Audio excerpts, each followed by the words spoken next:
Venezuela के मोर्चे पर अमेरिकी फोर्स ने जंग के संकेत दिए हैं। ये संकेत मिले हैं वेनेजुएला के घेराव से और घेराव भी मजबूती से। हालांकि इस घेराव का कारण अमेरिका ड्रग कार्टेल के खिलाफ कार्रवाई बता रहा है, लेकिन जिस पैमाने पर समुद्र में तैनाती हुई है वो अमेरिका के बताए कारण पर सवाल खड़ा करती है। अब सवाल ये है कि ट्रंप प्रशासन ने वेनेजुएला पर डायरेक्ट अटैक की थ्योरी क्यों नकार दी है। क्या प्लान सरप्राइज अटैक का है या फिर वेनेजुएला का प्रभाव बढ़ गया है?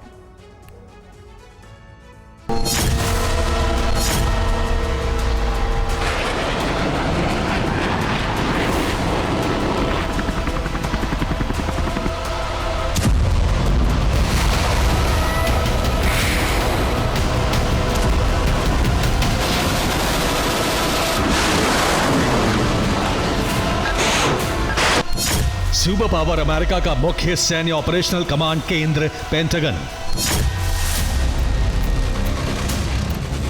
यहां इस समय एक ऐसी हलचल है जिसे पहले कभी महसूस नहीं किया गया था।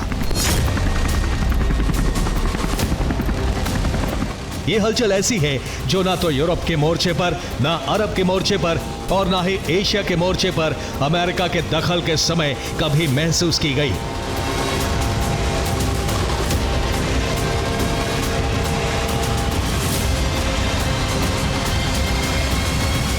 लेकिन वेनेजुएला के मोर्चे पर गहरा रहे तनावों के बादलों ने पेंटागन को अब ज्यादा सक्रिय कर दिया है।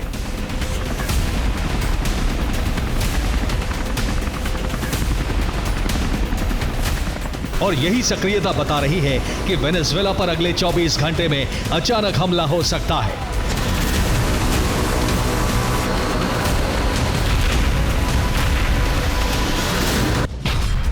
वेनेजुएला का घेराव, तय समंदर में टकराव।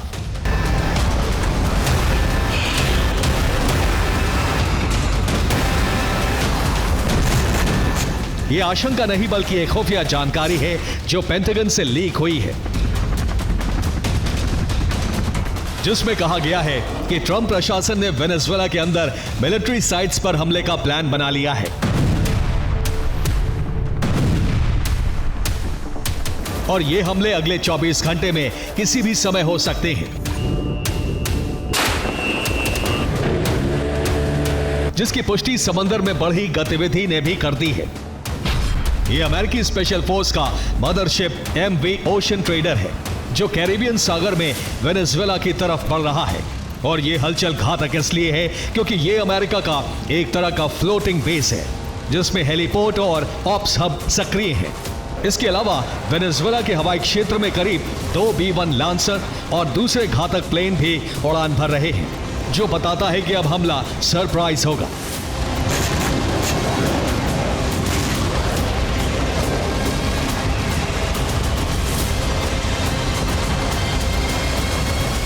और आशंका को गहराती है एक रिपोर्ट जिसमें कहा गया है कि अमेरिका के टारगेट पर वेनेजुएला के नेवल पोर्ट और एयरबेस है।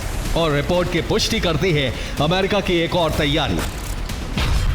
इस तैयारी के तहत वेनेजुएला के तटीय क्षेत्र पर जीपीएस जैमिंग सिस्टम सक्रिय कर दिया गया है।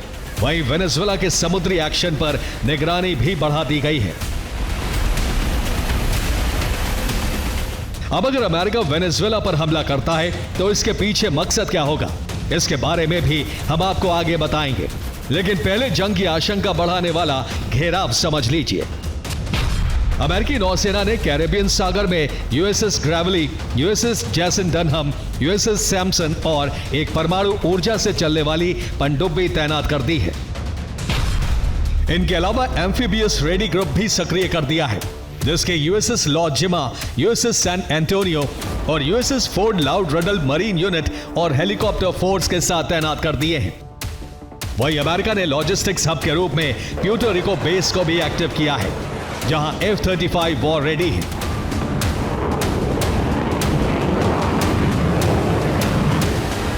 लेकिन चौंकाने वाली बात यह है कि इस बार वेनेजुएला भी तैयार नजर आ रहा है।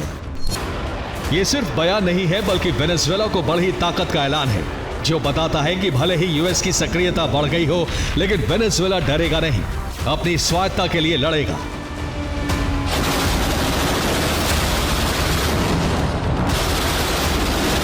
हालांकि वेनेजुएला पर संभावित हमले का मकसद अमेरिका ने ड्रग कार्टेल को खत्म करना बताया है, न कि मादुरो के खिलाफ कार्रवाई को। और फिर बाद में हमले से इनकार भी कर दिया गया और संभवतः यह हुआ है मादुरो की एक अपील से। दरअसल घेराव बढ़ते ही मादुरो ने मॉस्को और बीजिंग से मदद की मांग की। रूस से मिसाइलें, रडार और विमान की मरम्मत के लिए मदद मांगी है। वहीं चीन से नए रडार सिस्टम और ड्रोन की मांग की गई है। इसलिए माना जा रहा है कि ट्रंप ने फिलहाल हमले से अपने कदम पीछे खींच लिए हैं, लेकिन खतरा अभी टला नहीं है। अमेरिकी युद्ध मंत्री पीट हेग्सेथ के मुताबिक कैरिबियन सागर में 10,000 अमेरिकी सैनिक हैं। ये वेनेजुएला पर प्रहार करने के लिए जरूरत से ज्यादा है। यानी ट्रंप के पास दो विकल्प अब भी हैं, अचानक हमला या फिर कूटनीति। रूस के तेल पर प्रतिबंध लगाकर अंतर्राष्ट्रीय बाजार में क्रूड ऑयल के दाम बढ़ाना और वेनेजुएला के मोर्चे पर डील या कब्जे से तेल का नया स्रोत हासिल करना। Bureau report, TV9 Bharatvarsh.